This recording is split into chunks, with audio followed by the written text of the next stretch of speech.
Welcome to the Deal by Me podcast, where we ask guests to tell us your story. Hello there. This is Dr. James W. Smith, your host.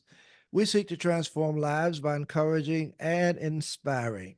Someone encouraged and inspired this host, a former lawyer, gambler, inmate, and his life was transformed. The same can happen to you. So when you listen to any of the Deal by Me podcasts, please support this podcast with a donation or a monthly recurring amount for as little as $3. If you're viewing any of the podcasts on YouTube, please subscribe to my YouTube channel. To supporters of this podcast, we say thank you. Check out my encouraging, inspiring, and transforming books. I'm available for speaking engagements, in-person and virtual seminars, so please contact me through my website, www.dealbyme.com. I have with me Elaine Williams, who is a performance coach, speaker, best-selling author, and comedian who has over 2 decades of experience working with entrepreneurs to build confidence and a captivating presence live and on camera to get the message out in the world with authenticity, ease, and humor. Some of her critics include Saturday Night Live, America's Got Talent, HBO, TV networks, the New York Times, and the Huffington Post. Elaine empowers women to truly own their story so that they can build their business and have the impact they know they're meant to make in the world. I'm excited to have Elaine come and share with us on this podcast, and I'm certain that you will enjoy what she has to say. Elaine, I want to again welcome you to the Deal by Me podcast and to just uh, ask you to just tell us a little bit about yourself. I may have said enough about it, but you can tell me a little bit more and where you've been interviewed from. Okay, thank you, Dr. James, and thanks for having me. And I'm currently in Rockwall, Texas. I'm so grateful I get to speak and coach virtually. So I travel. I'm in Texas helping my aging parents, and my usual house is on the East Coast, but I seem to pop around a lot. I was at Podfest and then I was in San Francisco. So, one of the gifts of being an entrepreneur is sometimes you get to work from lots of different places, which I think is Mhm. fun. And I want to know more about your story, Dr. James. And for the listeners, I do have a lot of credits, but I came from a pretty messed up childhood. There was a lot of trauma. There was addiction. There was assault. I have a joke. There was drugs. There was drinking. And that was just on the way to school in the mornings. And I grew up, everything bad that could happen to a little girl happened to me. Mhm. And I'm grateful because even though I had this crazy family, and then continued the craziness of my 20s, God always sent me angels and teachers and mentors. So, like, even in the depths of my darkest, I always had somebody holding the light for me. And it was always somebody in my community. And so, that's what I love to share in case anybody who's listening, the and veterans come home, they make it through the war and they come home and commit suicide, like depression's on the uprise, fentanyl, there's so many things we're dealing with. And so I'm always happy to share any part of my story if I think it's going to help somebody. Okay, well, Elaine, I do appreciate that. I appreciate your willingness to share. I've had the opportunity to um, read your profile, and I must admit, very intriguing, inspiring, and obviously transforming for you. And so you're a perfect guest for my podcast.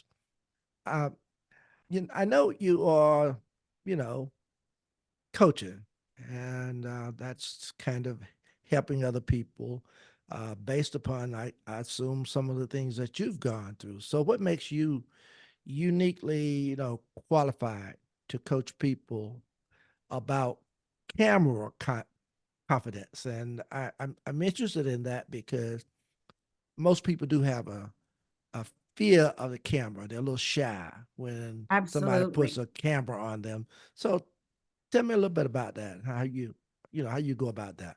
Yes. Well, I grew up singing and dancing, doing musical theater. And then I did my first movie when I was 15. I was a teenage girl in the Dirt Bike Kid. And then I started doing commercials. And I was used to being like, hi, everybody, being really over the top. And they kept saying, bring it in, talk to, look in the camera, think of you're talking to your best friend. And so when I started Captivate the Crowd, I've been a coach. I got certified through Debbie Ford, and I've done a ton of leadership and coaching stuff with Landmark Education. I'm one of those lifelong learners. And when I started Captivate the Crowd, I thought that I was going to be teaching speaking, public speaking. But then Facebook Live was coming down the pike. It was 2016. Mhm. And I thought, oh, I was coaching mostly women 40 and up. And I thought, oh my gosh, people are even more afraid of being on camera, especially as a woman. There's so much, we're not supposed to have wrinkles. We're supposed to be skinny and tall and pretty and organic. And if you're a mom, you're supposed to be, you know, bake your own bread and teach your kids how to cook and homeschool. I mean, there's the pressures that are put on Mhm. women. I mean, guys don't have it much easier, but, and I just thought, you know what? I'm going to use all of my comedic skills, my healing skills, because I had body dysmorphia.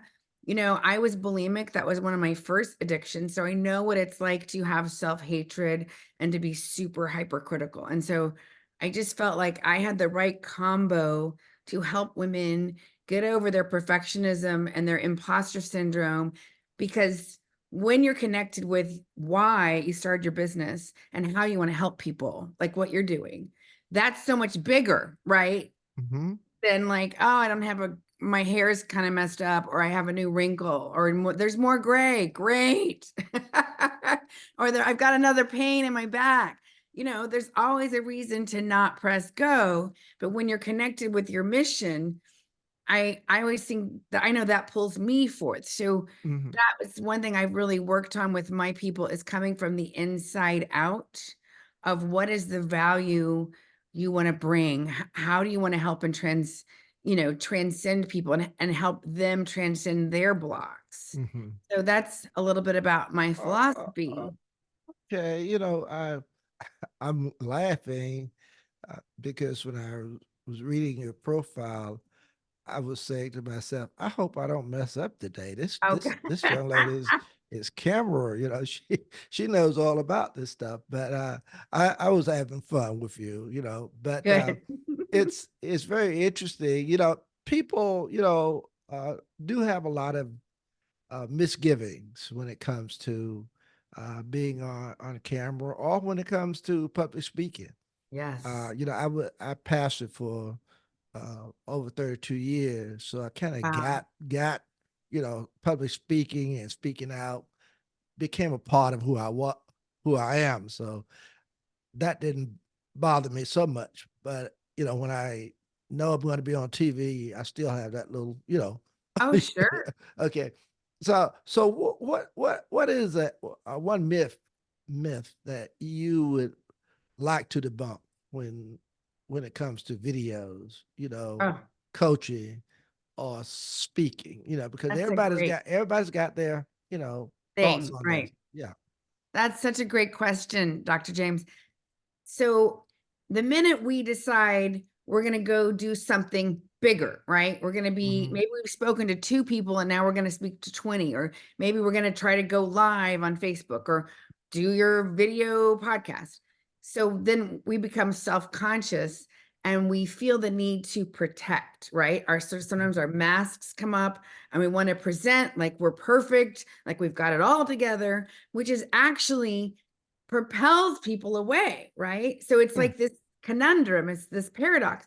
So I'm always like, I would rather see somebody who's passionate and imperfect and coming from their heart, and maybe mm, they're messy, maybe they got something in their teeth, but they're like emoting and they're coming from a place of genuine authenticity I'd rather see that anytime than someone who's perfectly polished and they have it all together and they're like a perfect Barbie doll or something. And so Mm, constantly say, perfectionism isn't real and perfect isn't helping anybody. If you're mhm, waiting to have the perfect podcast pitch or the perfect book or the perfect whatever, you're never going to press go. And meanwhile, there's people who are dying. You like your mhm, story could be the very lifeline, right? And I'm mm, sure as a pastor, you hear all kinds of stories and all kinds of stuff every week. God bless you for your work, right? We mhm, need people like you. And so, you know, stop waiting to feel ready. Stop waiting to feel perfect. And the way you build confidence is you lean into the fear. You take a deep belly breath from your gut, not up here, from mm, your mhm, belly, and mhm, that is going to help you ground. It's going to help you stay in your body, and you press go even if you're not even if it's not perfect. So I'm always like, worst case scenario, if it's really horrible, you can take it down. But mhm. most of the time people are not nearly as bad as they think they are. Mm. I like that, because I can identify with it. Even when I first started my podcast, I'm now over 100 podcasts, and I've been doing it now probably right at a year. And Great. I when I first started, I was trying to just make it right. I didn't want to mess up nothing. Right. And then I got to the point, well, I just want to be myself, and I want to just Right. talk to folk like I want them to talk to me. And I found that was really a better podcast. Just Yeah. people just hearing you just talk and be yourself. So hearing you say that, is helpful even to me, because I've gotten more relaxed. I'm just, well, come on, this we're gonna Yeah. do this. We're gonna do this thing. So Yeah, let's so just do it. so It's that's have a that's conversation, oh right? yeah, oh yeah. That's what I love doing, and you're sharing this today is really right down the line that I want to get out to listen of this podcast.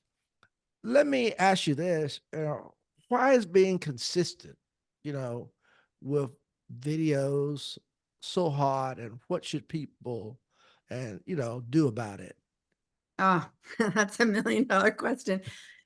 You know, if you're listening and you're an entrepreneur Uh huh. or thinking about leaving your job or, wherever you are.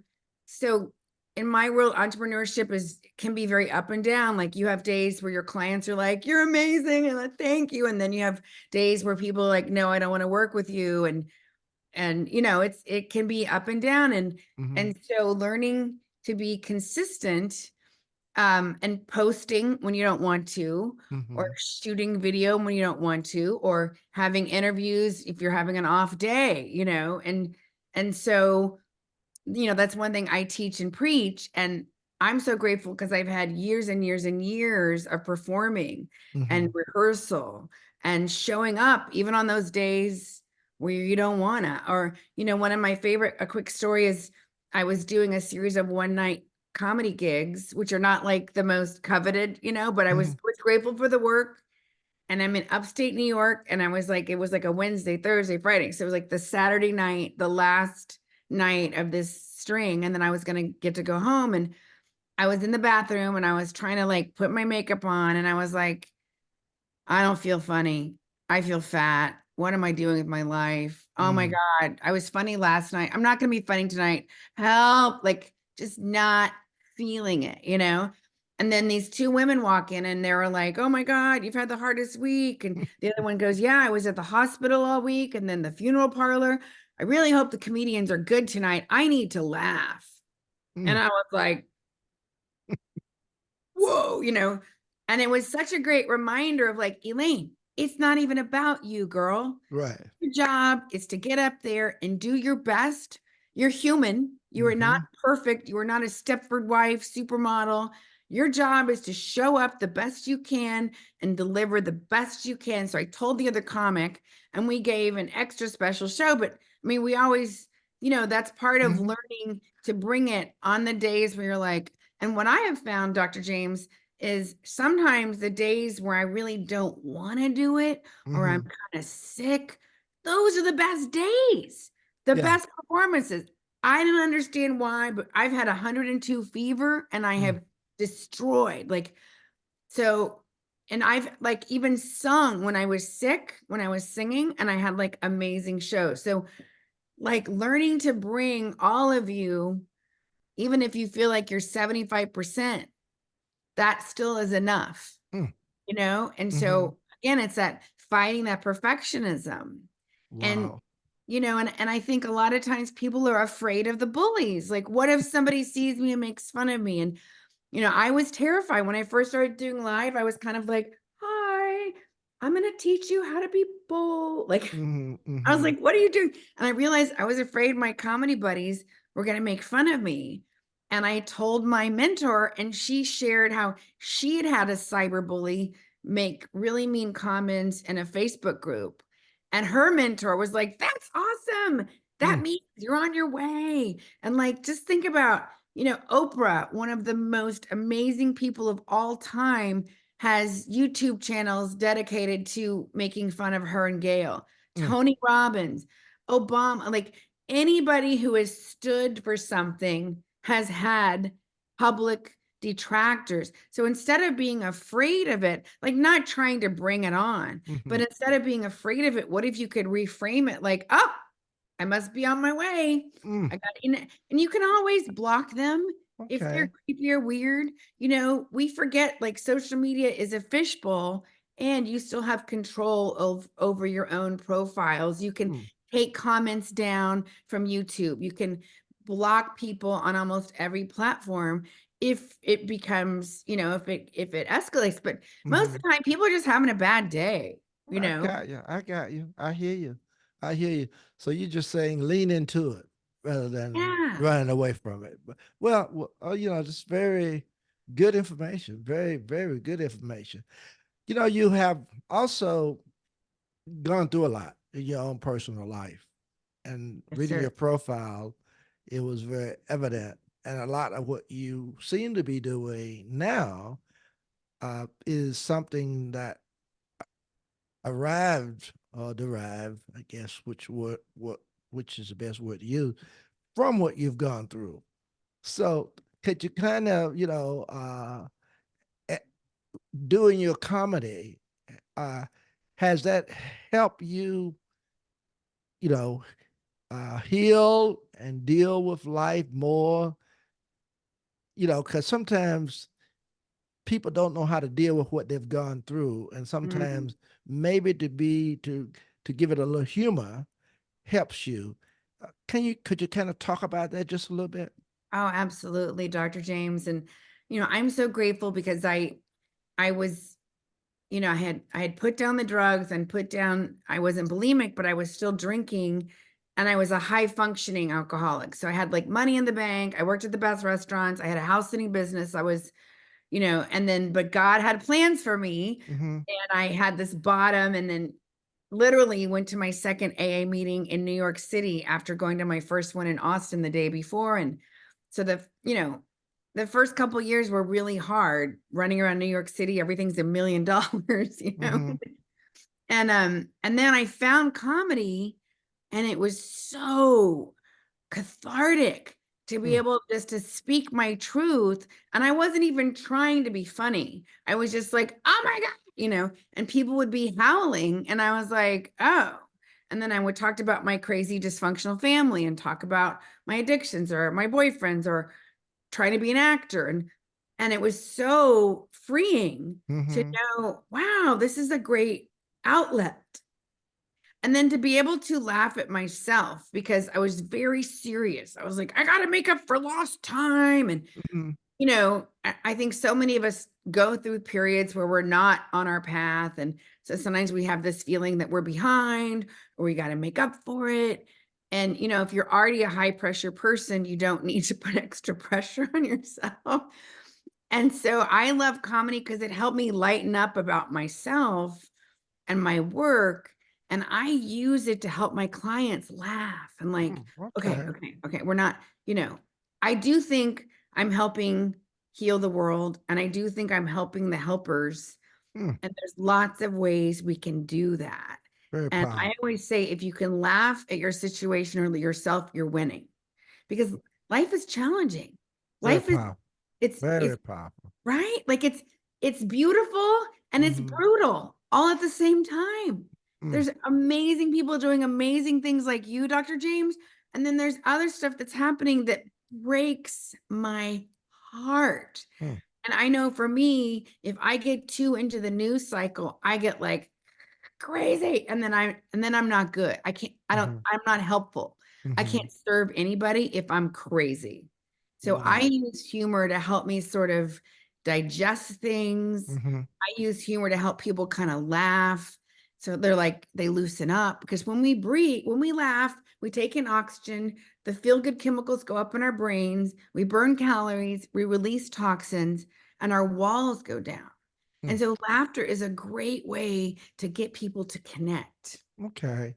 Elaine, I hear you so very well, with what you've gone through, your comedy and what you're doing in terms of your coaching. But somewhere down the line, know you've had some setbacks, some things that have happened that kind of, I assume, may have made you feel like giving up. So my Oh, honey. question to you is, uh, what's been one of your greatest setbacks, and and how did you come back from it? Whew. I'm like, there's so many. How much time do you have, Dr. James? Um, Just do it as quick as you possibly can. okay. So, and I share that because when I got sober, I really thought, okay, God, I'm sober. Where are my miracles? Like life's gonna be happy and perfect. Hmm. And you know, so I stopped drinking for a guy, and then we went through a series of, we tried counseling. And when I finally realized that I could not marry this man, it was devastating. And then he hired a lawyer and tried to take the house that I had bought from me and lied. And that was heartbreaking, but I found the gift in it later. And then in 2008, I was tired of the comedy Good Old Boys Network, and Hmm. I wanted to do a comedy club for women. And so I got into flipping houses, and I took my life savings and my home equity line of credit and I bought three other houses, and I was rehabbing three out of four houses when the economy tanked. Mm, And I tell you, that was hard. There were a couple of years where I was so depressed, and I had thoughts like, why bother getting out of bed? mhm, And, I kept going to AA and I kept going to yoga, and I would cry in yoga. And then I would put on my waitress outfit and I would go into work, and I got through it. But it was rough. It mm, was really rough because that had been my plan. I was all in, and then poof, mm, I was overextended and had trusted the wrong people and made some bad decisions. And, but luckily you keep going and you figure it out. And, I had a lady who would hold my hand in yoga with me while I cried. mm, Um, and, you never forget mhm. those moments of kindness. I hear you. I hear you. Let's see. I'm sitting here thinking through all that you have said, thinking about listeners of this podcast, what many of them have gone through or are going through now. And your story is one that I am very certain will touch somebody who's listening to this podcast. So, if there are individuals who have had setbacks, who have had other circumstances and situations in their lives that have caused them to almost want to give up, what is it that you would say to them that would be encouraging, inspiring, and hopefully transpiring? transforming? What would is it that you would say? Well, I would say one of the things I try to ask myself is, what am I making this mean? Because Mm-hmm. life happens, right? Things Mm-hmm. happen. And many times, this is a fact. And then this is the story, theory, opinion that we have about the fact. But a lot of times it's not true. And as human beings, we make up negative things and Mm-hmm. we have a tendency to remember negative things because that's how we survive. There's 99 berries that you can eat, and there's one berry that's poisonous. Our mind remembers the one poisonous berry. That's how we survive. Mm-hmm. But unfortunately, we're still, a lot of times we have a negative skew. And so, I try to ask, and I tell this to my clients, like, what are you making that mean? Like sometimes things just happen and it has nothing to do with you. It can Mm-hmm. feel so personal. And so, and I would also say, so what are you making it mean? And is this true? Are you sure it's true? Mm-hmm. And community, find a community, find a church, a class. There's meetups, there's go move your body. Movement has been absolutely life-saving for me. Even when I've Okay. had injuries coming back from things, I am so grateful to go on a walk, to go on a hike, to go sweat, to get on a bike, to go to Mm-hmm. yoga. And there's so many cool free things you can do on YouTube these days. So Mm. you don't have to drive somewhere. You don't have to pay. You Right. know, there are so many resources that we didn't have in the past. And to know that you're not alone. Mm. Mm. You're not alone. Well said. Somebody has Well been said. through it, you know? Okay. Okay. Well said. I know listeners of this podcast will take that to heart. Listeners, don't go in a place. Elaine is going to share a little bit more with us as we uh, talk more about uh, her work. But I want to first ask Elaine um, if persons, listeners of this podcast, want to contact you. If you have a book or whatever it is that they can get, uh, could you tell us how they can go about doing this? Absolutely. Thank you, Dr. James, for the question. So I'm doing a group book on the power of community. Mm. Uh, there's 10 women who've been through, a lot of us have been through some really big things. Every Mm-hmm. story is different, but every story is inspiring. And it's called The Power of Community, and it's coming out March 6th. And so we're going to be blasting it out, and you can get a copy for $1.99, which is pretty cool deal. And that it's going to be on Amazon. And I'll make sure I give you the info, Dr. James, and Okay. you can find me on Facebook, YouTube, Captivate the Crowd, Elaine Williams. I'm on all the places. And so Mm-hmm. if you find me and reach out, I'd love to have you. I also have a community, Captivate the Crowd. It's free on Facebook if you want to come practice your Mm. video or speaking. It's a warm, supportive group, and there's no bullies, and everything is a skill. Okay. Nobody's rolled out of bed and said, "Da-da," All right. So that sounds great. Thank you so much for sharing that. A couple of more uh, questions that I like to pose to you. Uh, what do you want to be remembered for? You you've done so much. Mm. Reading your profile, critics include Saturday Night Live, America's Got Talent, HBO, you know, TV networks, New York Times, and Huffington Post.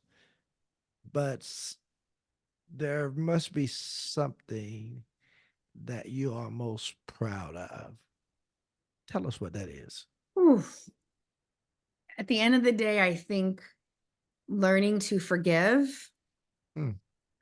and really trying to be a power of example that no matter what has happened in your past, if you're committed to your healing and the power of laughter and love, Hmm. you can bounce back and be resilient. We Mm. can't always control what happens to us.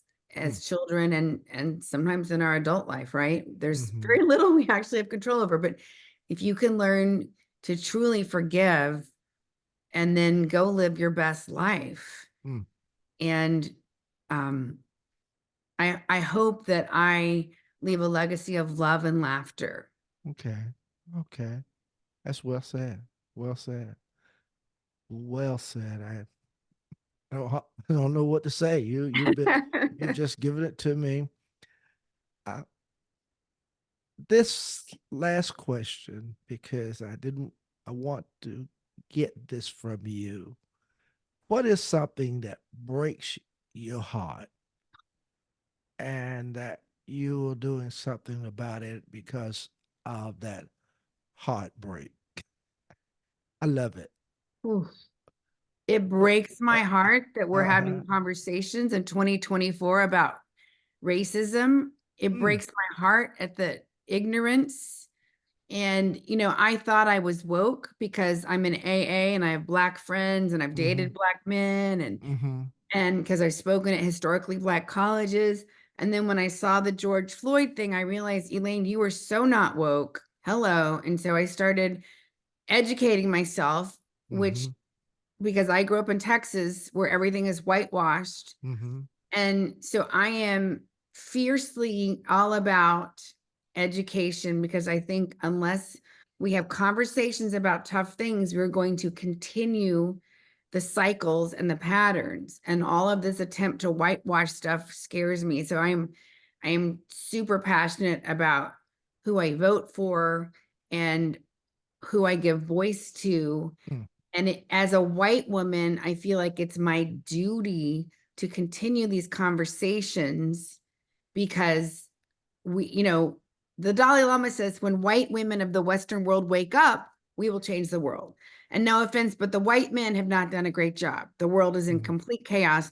Patriarchy is not good for anybody. It's not good for anybody. And white men die early. Their suicide rates high. They're not in good shape either, but they have, so I'm just all about let's keep having the tough conversations because that's how we shift and change things. mm, And it breaks my heart that we have so many people in denial about the systemic thing that has happened since before we were a country. And and that breaks my heart. And then also like the fact that this girl just was killed in Oklahoma. And, teenage girls can be mean, but they were fear mongered and hate mongered by white Christian right men. And I am like on a mission. I am so sick of it. I am so sick of it. And I love God and I love Jesus, but I think the word Christian has been politicized and it is used in a horrible, horrible way. And the Jesus that I know and love would never, ever, ever approve of the bullshit that's happening. And so mm. if I really, if You don't. I, You I don't need get to say so too much upset. more. You, I you don't. it's You don't like, need to say too much and so more. it's like, I you hear you know, very well. I hear you very well, and it breaks my heart. Like yeah, it's 2024. yeah, Why are yeah. we having these conversations? You. There's a lot more work to do. Yeah, I know. I was wondering when I asked you that question, how were you going to approach it, and you hit it hard. So and I know listeners appreciate your forthrightness, your honesty, and it has gone over very well. And I want you to know we appreciate you sharing today. And there you have it, Elaine Williams, with such powerful story uh, of her life and of her coaching and all of the things that she is doing. And we invite you to check her out. And until next time, peace and blessings to each of you.